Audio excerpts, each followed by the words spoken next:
Chapter 2, Part 3. Liberating education consists in acts of cognition, not transferals of information. It is a learning situation in which the cognizable object, far from being the end of the cognitive act, intermediates the cognitive actors, teaching on the one hand and students on the other. Accordingly, the practice of problem-posing education entails at the outset that the teacher-student contradiction to be resolved. Dialogical relations, indispensable to the capacity of cognitive actors to cooperate in perceiving the same cognizable object, are otherwise impossible. Indeed, problem-posing education, which breaks with the vertical patterns characteristic of banking education, can fulfill its function as the practice of freedom only if it can overcome the above contradiction. Through dialogue, the teacher of the students and the students of the teacher cease to exist, and a new term emerges: teacher-student with students-teachers. The teacher is no longer merely the one who teaches, but one who is himself taught in dialogue with the students, who in turn, while being taught, also teach. They become jointly responsible for a process in which all grow. In this process, arguments based on authority are no longer valid. In order to function, authority must be on the side of freedom, not against it. Here, no one teaches another, nor is anyone self-taught. People teach each other, mediated by the world, by the cognizable objects which in banking education are owned by the teacher. The banking concept, with its tendency to dichotomize everything, distinguishes two stages in the action of the educator. During the first, he cognizes a cognizable object while he prepares his lessons in his study or his laboratory. During the second, he expounds to his students about that object.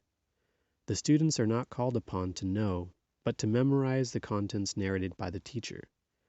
Nor do the students practice any act of cognition, since the object towards which that act should be directed is the property of the teacher, rather than a medium evoking the critical reflection of both teacher and students.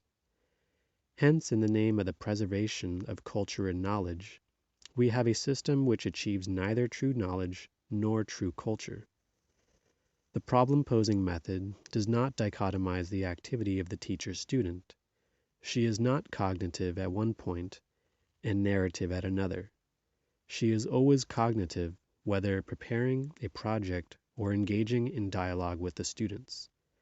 He does not regard cognizable objects as his private property, but as the object of reflection by himself and the students. In this way, the problem-posing educator constantly reforms his reflections in the reflection of the students. The students, no longer docile learners, are now critical co-investigators in dialogue with the teacher. The teacher presents the material to the students for their consideration, and reconsiders her earlier considerations as the students express their own. The role of the problem-posing educator is to create, together with the students, the conditions under which knowledge at the level of the doxa is superseded by true knowledge at the level of the logos. Whereas banking education anesthetizes and inhibits creative power, problem-posing education involves a constant unveiling of reality. The former attempts to maintain the submersion of consciousness.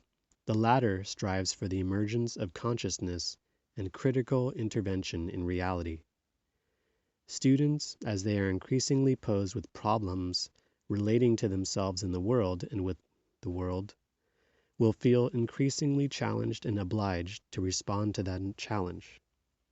Because they apprehend the challenge as interrelated to other problems within a total context, not as a theoretical question, the resulting comprehension tends to be increasingly critical and thus constantly less alienated.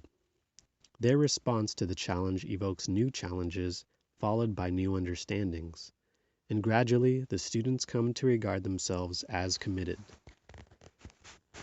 Education as the practice of freedom, as opposed to education as the practice of domination, denies that man is abstract, isolated, independent, and unattached to the world. It also denies that the world exists as a reality apart from people. Authentic reflection considers neither abstract man nor the world without people, but people in their relations with the world. In these relations, consciousness and world are simultaneous. Consciousness neither precedes the world nor follows it. La conscience et le monde sont données d'un même coup. Extérieur par essence à la conscience, le monde est par essence relatif à elle. Probably didn't say that right. In one of our culture circles in Chile, the group was discussing, based on codification, the anthropological concept of culture. In the midst of the discussion, a peasant who by banking standards was completely ignorant said, "Now I see that without man there is no world." When the educator responded, "Let's say, for the sake of argument, that all the men on earth were to die, but that the earth itself remained, together with trees, birds, animals, rivers, seas, the stars. Wouldn't all of this be a world?" "Oh no," the peasant replied emphatically. "There would be no one to say, 'This is a world.'" The peasant wished to express the idea that there would be lacking the consciousness of the world, which necessarily implies the world of consciousness. I cannot exist without a non-I. In turn, the not-I depends on that existence. The world which brings consciousness into existence becomes the world of that consciousness. Hence, the previously cited affirmation of Sartre, "La conscience et le monde sont données d'un même coup." As women and men, simultaneously reflecting on themselves and on the world, increase the scope of their perception, they begin to direct their observations towards previously inconspicuous phenomena. In perception properly so called, as an explicit awareness, I am turned towards the object, to the paper, for instance. I apprehend it as being this here and now. The apprehension is a singling out, every object having a background in experience. Around and about the paper lie books, pencils, ink, well, and so forth. And these, in a certain sense, are also perceived perceptually there, in the field of intuition. But whilst I was turned towards the paper, there was no turning in their direction, nor any apprehending of them, not even in a secondary sense. They appeared, and yet were not singled out, were not posited on their own account. Every perception of a thing has such a zone of background intuitions, or background awareness, if intuiting already includes the state of being turned towards, and this also is a conscious experience, or more briefly, a consciousness of all indeed that in point of fact lies in the co-perceived objective background. That which had existed objectively, but had not been perceived in its deeper implications, if indeed it was perceived at all, begins to stand out, assuming the character of a problem and therefore of challenge. Thus, men and women begin to single out elements from their background awareness and to reflect upon them. These elements are now objects of their consideration, and as such, objects of their action and cognition.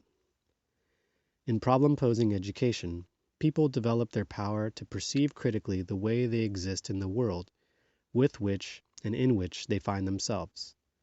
They come to see the world not as a static reality, but as a reality in process, in transformation, Although the dialectical relations of women and men with the world exist independently of how these relations are perceived, or whether or not they are perceived at all, it is also true that the form of action they adopt is to a large extent a function of how they perceive themselves in the world.